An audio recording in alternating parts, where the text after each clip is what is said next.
Bien, buenos días. Vamos a ver algunas cuestiones con respecto a los comentarios que ustedes hicieron sobre 7 sobre Tebas de Esquilo. Tengo acá abierto las preguntas y veo reiterado el tema de los valores. Lo que ustedes señalaron como la diferencia de la mujer y el hombre, es decir, la división entre el poder político y el poder privado, está bien. Hay que insistir también que hay un desmerecimiento de Teocles hacia ese coro de mujeres y que el hecho de que el coro sea de mujeres tiene un valor particular. El coro en la tragedia siempre tenía el deber de ser la conciencia del personaje principal, porque recuerden que el héroe trágico es aquel que comete un error y ese error lo lleva a la tragedia. Entonces el coro está haciendo de conciencia, está insistiendo en cuál sería el camino correcto que el héroe no va a escuchar porque eso es lo que va a detonar la tragedia.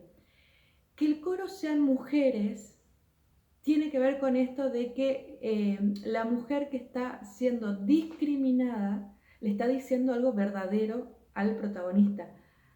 Si se dice que la mujer no puede participar de la política, que solo debe ocuparse de los asuntos de la casa, hay un desprecio hacia su opinión. Y lo que está opinando el coro justamente es sobre una guerra. Quiere decir que Eteocles, aunque es hombre y le corresponde el lugar político, no está haciendo bien su trabajo. Lo que están señalando las mujeres es que en una guerra, si ustedes recuerdan Ilíada, Andrómaca, ella sufre mucho de que Héctor vaya a morir porque va a quedar viuda.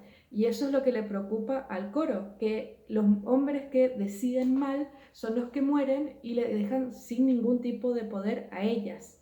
Entonces, si bien están siendo discriminadas, son las que tratan de hacer ver al personaje su error. Y por supuesto se las discrimina porque el personaje no las quiere escuchar, pero son las que tienen razón. ¿Qué otros valores hay? A ver, si ustedes recuerdan Ilíada, ¿cuál es el error más grande de Aquiles? Traicionar la patria. Aquiles es el que pide que el bando contrario gane para que él sea honrado. Y ese valor fundamental es el que se ve en esta obra, el respeto a la patria.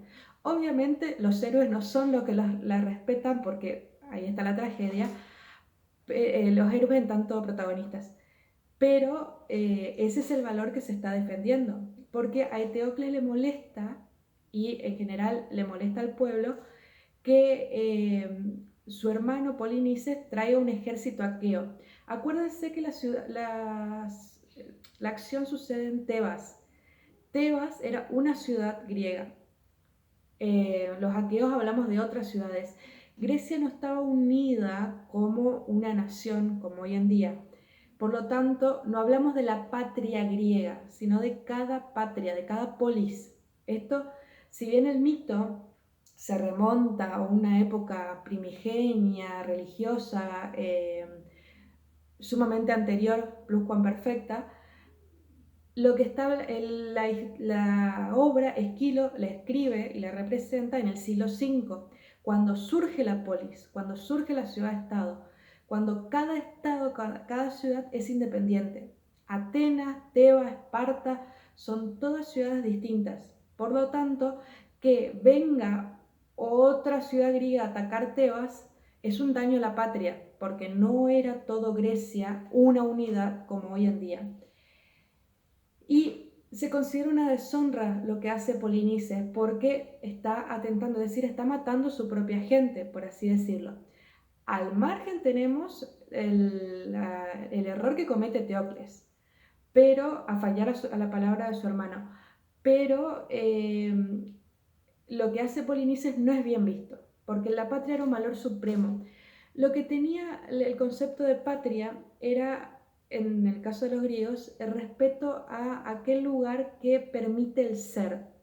¿Qué significa esto? Si ustedes recuerdan en psicología, habrán estudiado que el hombre no existe solo.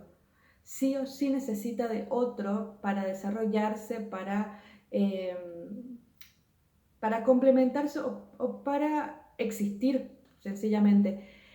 Los griegos no tenían ese concepto psicológico, pero tenían la idea de que la patria era lo que le permitía el ser. Es decir, esta ciudad me ha dado la educación por la que yo soy esta persona, esta ciudad me ha dado mi familia, esta ciudad me ha dado derechos, me ha dado oportunidades, etc. Y en sí, en Grecia en el siglo V había, antes de Cristo, había una preferencia en lo que cada ciudad se creía la mejor. Atenas se creía el verdadero, hasta hoy en día se considera que era el verdadero paraíso. Era el lugar en el que uno podía acceder a la democracia, que no existía en otros lugares, es decir, nosotros somos mejores porque tenemos democracia, no tenemos un rey al cual obedecer, en el cual se podía debatir, en el cual se podía acceder al teatro. Se consideraba la mejor ciudad de todas. Había una idea, si bien la acción sucede en Tebas, acuérdense que Esquilo es ateniense, había una idea de que es lo mejor que tenemos la patria me está dando esto. No quiere decir que haya sido lo mejor, sino que ese era el valor que se defendía. Entonces, la ofensa de Polinices es considerada en la época muy, muy grave, y era un valor que ya tenían los griegos instaurado porque lo vemos en Ilíada. Otra cosa que ven en Ilíada es el tema de los funerales, que aparece al final de la obra, el hecho de enterrar o no enterrar el cuerpo pese a lo que haya hecho en vida. Acuérdense que el funeral tenía un valor importantísimo porque de esa manera el alma descansaba, ingresaba al Hades. Si no, podía quedar rondando y se convertía en un espíritu que podía hacer daño a los vivos. Otro valor importante, y acá viene la pregunta que no entendí claramente, pero que voy a explicar lo que entiendo que dice la pregunta. Otro valor fundamental era el tema del destino, que también está en Ilíada: el destino de Aquiles, la balanza de oro, el destino de la guerra, el destino de Héctor, el destino de Sarpedón. El destino para los griegos, acuérdense, y esto ya lo vimos en el mito de Edipo, estaba marcado de antemano, es decir, lo decidían las Moiras y ni Zeus lo podía cambiar. Podían interpretarlo, Zeus, que tenía el poder de ver el destino, sabía lo que iba a pasar, pero no se podía modificar. Y ese es un valor de los griegos. Por eso, ¿dónde se ve el destino en la obra? Cada vez que Teocles dice las Erinis, o Erinias, según la versión. Las Erinis, si ustedes recuerdan el mito de Agamenón que dimos en cuarto, las Erinias eran las 3 diosas de la venganza familiar que ante un crimen familiar se instalaban en la puerta de la casa y atormentaban a una familia 4 generaciones. En el caso de Agamenón, todo empieza con Tántalo, que cocina a Pélope, y Agamenón es la 4ª generación, es decir, que hasta Agamenón está maldita la estirpe para vengar ese crimen familiar. Eso es de lo que se queja Teocles. Él es la 4ª generación del mito de Labdaco, por eso tenían que investigarlo. Labdaco, Layo, Edipo, Teocles, Polinices, Antígona e Ismene. Ellos son la 4ª generación. Las 4 están malditas por el error de Labdaco. ¿Por qué se queja Teocles? Porque él dice que el destino que se presenta con las Erinias no es culpa suya. Es decir, lo que él está sufriendo no es su culpa, sino que es el destino de Edipo, los errores de Edipo, los errores de Layo, los errores del Labdaco. Son las Erinias las que enloquecen la familia y no es precisamente él el culpable de sus actos. Eso era la interpretación de las Erinias. Acuérdense que, ¿cuál era el sentido de este mito? ¿Para qué servía? Se consideraba que una vez que se cometía un error en la familia, era muy posible que la siguiente generación cometiera el mismo error. Es decir, los griegos veían que era muy difícil corregir algunas actitudes, generación en generación. Es decir, no es que Teocles es culpable porque las Erinias lo atormenten, lo diríamos hoy en día, sino que él comete el mismo error porque ya ha visto a su padre, a su abuelo, a su bisabuelo cometer esos errores, entonces él tiene ese ejemplo de hacerlo. Es decir, no ha tenido un buen ejemplo, por lo cual hacer las cosas bien. Y, por supuesto, no escucha el coro. Los griegos no entendían esto, no podían decir cómo una persona que ha sufrido por algo es capaz de causarle a su hijo, a su descendencia, el mismo error. Eso no es racional, lo más lógico es que uno aprende y no quiere cometer lo mismo. Pero lo que nosotros vemos hasta hoy en día es que no es así. Se repiten y se repiten y se repiten las mismas situaciones generacionalmente. Entonces los griegos decían, si esto no es racional, solamente puede ser explicado por un Dios que está enloqueciendo 4 generaciones. Ahí es donde se ve el concepto del destino. La generación ya está maldita, no se puede cambiar. Por otra parte, las eriñas enseñan que los errores que se cometen son muy difíciles de enseñar. Es decir, si yo cometo errores, ¿con qué autoridad le digo a mi descendencia que no haga lo mismo? No me va a creer nunca. Entonces, hay que evitar los errores de uno para evitar que los demás lo cometan, porque lo van a tomar como ejemplo, lo van a tomar como excusa. Así que esa era la enseñanza de las eriñas. Eso es lo que ve Eteocles, que él está maldito.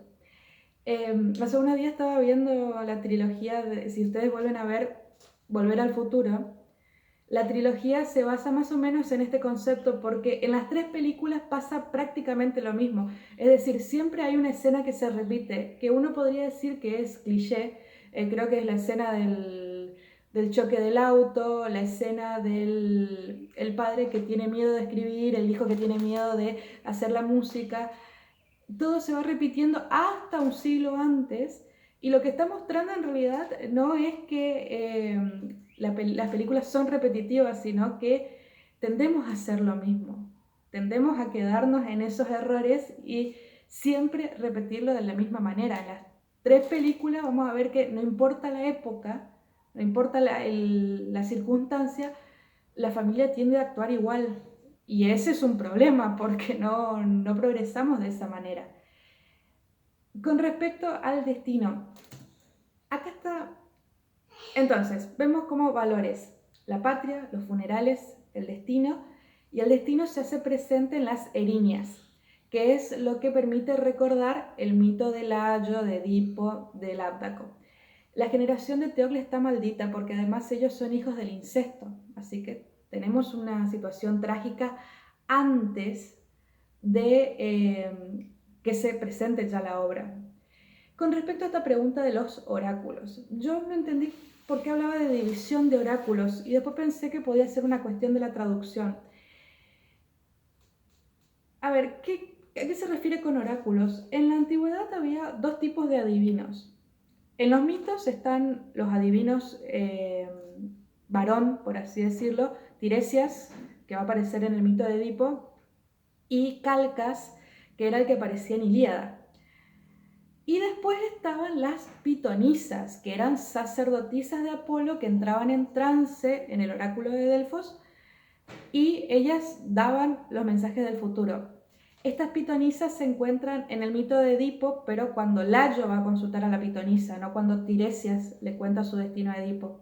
Y en el mito de Danae y Perseo, a Crisio le consulta a la pitonisa le dice que su nieto lo va a matar. Estos podrían ser los 2 tipos de oráculos: los hombres adivinos que recibían el poder y las pitonisas que entraban en trance. Se creían que ellas estaban poseídas por Apolo. La explicación científica sugiere que quizás hayan sido tóxicos lo que ellas inhalaban y por eso entraban en trance. Pero con respecto a la división, todos tenían el mismo valor, es decir, el destino que siempre se cumple. Así lo digan los dioses, así lo digan las pitonisas, así lo digan los adivinos. El oráculo de Apolo era la isla de Delfos, donde estaba el templo, donde estaba la pitonisa. El oráculo de Zeus era una forma de decir que Zeus veía el futuro, pero él no lo decidía. Y el destino, que siempre estaba determinado por las moiras. Si ustedes recuerdan, las moiras eran las tejedoras, las que hilaban la vida y cortaban en el momento de la muerte. Eso era el oráculo. Había oráculos en distintas ciudades, Delfos era la más importante, se los atribuía a Apolo, a veces se los atribuía a Zeus por su poder, había divinos, pitonisas, pero sin importar quién dijera el destino, esto es común en los mitos griegos, nunca se iban a contradecir, es decir, siempre las distintas versiones, todas iban a decir el mismo destino y no se podía cambiar. Eso es un valor para los griegos, no se puede cambiar el destino. Y otro aspecto para señalar en el texto es la cuestión de la hibris. Otro valor fundamental, Lávdaco, Eteocles, Edipo, Layo, todos caen en la hibris de alguna u otra manera. Es decir, todos son desobedientes al destino, son desobedientes a los dioses. A Lávdaco por no hacer las honras correspondientes a los dioses. Layo por que debía asesinar a Edipo, él no lo hace, deja en manos de su guardia. Edipo, él quiere evitar el destino, pero como lo desconoce en parte quiénes son sus padres, cae en el destino. Ahí está la hibris de los padrastros de Corinto, lo que adoptaron de no decirle la verdad. Y por supuesto, la hibris, el exceso, que eso es de lo que le acusa el coro a Eteocles, que él cae en la hibris. Y según Esquilo, esta hibris es lo que lleva a la tragedia. Lo que Esquilo está queriendo decir es que de haber hecho las cosas bien, hace 4 generaciones, de haber hecho cada generación algo bien, la tragedia se va a evitar, que es el concepto básico de la tragedia. Pero es recurrente caer en la hibris. Están los errores de Teocles, los errores de Polinices, que los llevan a su destrucción. Es un transgredir de los límites porque había un acuerdo que no se respetó, por eso Polinices alude a lo que es la justicia en su escudo. Y por otra parte, Polinices también transgrede el valor de la patria porque no busca resolver de otra manera, no busca resolver mediante un consejo, no busca llamar a los ancianos, que son los sabios, no busca la ayuda de otras personas, no, él va directamente a la guerra. Entonces, lo que nosotros vemos con la hibris es esa frase que conocemos hoy en día: la violencia engendra más violencia. En este caso, la hibris engendra más hibris. La hibris de los abuelos, la hibris de Teocles engendra la hibris de Polinices, que alimenta la hibris de Teocles y que lleva a la tragedia. Por lo tanto, todo lo que nosotros vimos en Ilíada, esos valores griegos, se mantienen, además de la cuestión de, reforzado, por decirlo de alguna manera, la patria por el valor de la polis. Pero lo que lleva a la obra es eso, la presencia del destino que no se puede evitar y que de alguna manera está marcada por los errores iniciales.